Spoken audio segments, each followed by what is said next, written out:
മനസ്സിനെ ഞെക്കുന്ന ഒരു കാര്യം അവതരിപ്പിക്കാനാണ് ഞാൻ ഇവിടെ വന്നത്. അല്ല, ശരിയായ രീതിയല്ല. ഞാൻ അവരിലേക്ക് പോയ ശേഷം വരാം. ശരിയായ രീതിയല്ല എന്ന്. ഏതാണ് ശരിയായ രീതിയല്ല എന്ന് ഞാൻ പറഞ്ഞു വെക്കുകയാണ്. ഏതാണ് സംഭവം അങ്ങോട്ട് വന്നെ കാരണം അതെനിക്ക് പറഞ്ഞു വെക്കണം. അല്ല, ഒരു കാര്യം, ഇവിടെ പല ആരോപണങ്ങളും ഉന്നയിച്ചു. അല്ല, അത് പറയാന്നേ. താങ്കളിലേക്ക് തന്നെയാണ് വരുന്നത്. സൂചിപ്പിക്കുന്ന സമയത്ത് അടുത്തത് താങ്കളിലേക്കാണ് വരുന്നത്. ഞാൻ വെറൊരു ഡ്രൈവർ ആയി പോയില്ലേ? വിവരവും വിദ്യാഭ്യാസം ഉള്ളവർ പറഞ്ഞ് അത് മനസ്സിലാക്കണം.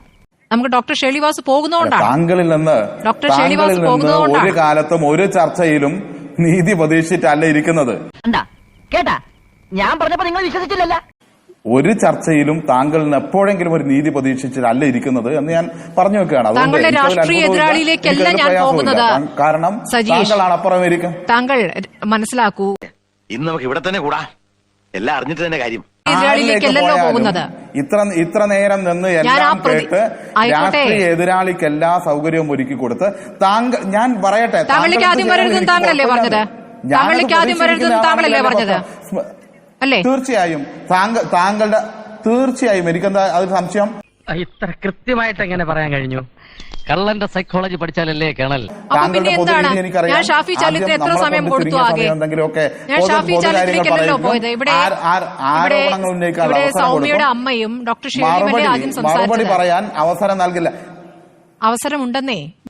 തമ്പി, രണ്ട് കസേര എടുത്ത് പുറത്തേക്ക് വെറുതെ തർക്കിക്കുന്നത് അങ്ങനെ ഒരു പ്രശ്നമില്ലല്ലോ. അവരെല്ലാം സംസാരിച്ചു കഴിഞ്ഞു. ഞാൻ പറയട്ടെ, ഞാൻ തർക്കിക്കാനല്ല വന്നത്. ഞാൻ ഒറ്റ കാര്യം എന്നെ കേൾക്കുന്ന പ്രേക്ഷകരോടാണ് എനിക്ക് പറയാനുള്ളൂ, താങ്കളോട് പറയാനില്ല.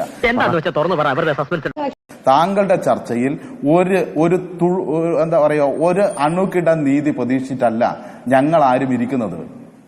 ആ നീതി ഞങ്ങൾ ഒരിക്കലും താങ്കളുടെ ചർച്ചയിൽ വ്യക്തിപരമായി പ്രതീക്ഷിക്കാറില്ല.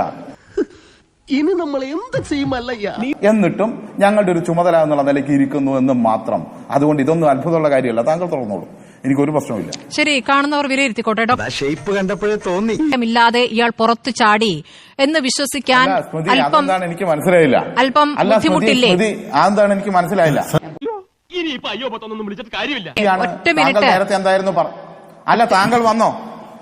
എനിക്ക് നിർബന്ധമില്ല. സ്മൃതി, ഇങ്ങനെ തർക്കിക്കേണ്ടി വരുന്നതിൽ അതിയായ ദുഃഖമുണ്ട്. ആരോടും പറയരുതെന്ന് ആഗ്രഹിച്ചത്. കാരണം ഞങ്ങൾ പലപ്പോഴും ചർച്ചയിൽ പങ്കെടുക്കാറുണ്ട്. ഇത്ര നീതികേട് കാണിക്കുന്ന ഒരു അവതാരകയാകണമെന്ന് സ്വയം തീരുമാനിക്കരുത്. അത്രേ എനിക്ക് പറയാം. നമുക്കൊക്കെ രാഷ്ട്രീയ അഭിപ്രായ വ്യത്യാസമുണ്ട്. തകർത്ത് കളയുക എന്നുള്ളതല്ല. താങ്കളിപ്പോ ഞാൻ സംസാരിക്കുന്ന അല്ലല്ല, താങ്കൾ എന്തായിരുന്നു പറഞ്ഞതെന്ന് താങ്കൾ നമുക്കൊക്കെ രാഷ്ട്രീയ അഭിപ്രായ വ്യത്യാസമുണ്ട്. തകർത്ത് കളയുക എന്നുള്ളതല്ല. താങ്കളിപ്പോ ഞാൻ സംസാരിക്കുന്ന അല്ലല്ല, താങ്കൾ എന്തായിരുന്നു പറഞ്ഞതെന്ന് താങ്കൾ ആലോചിക്കൂ. ഞെട്ടരുത്. പോയില്ലേ, അതിന്റെ എഫക്ട് എല്ലാം പോയില്ലേ. ഞെട്ടിക്കേക്കേണ്ട കാര്യങ്ങൾ ഞെട്ടി തന്നെ കേൾക്കണം.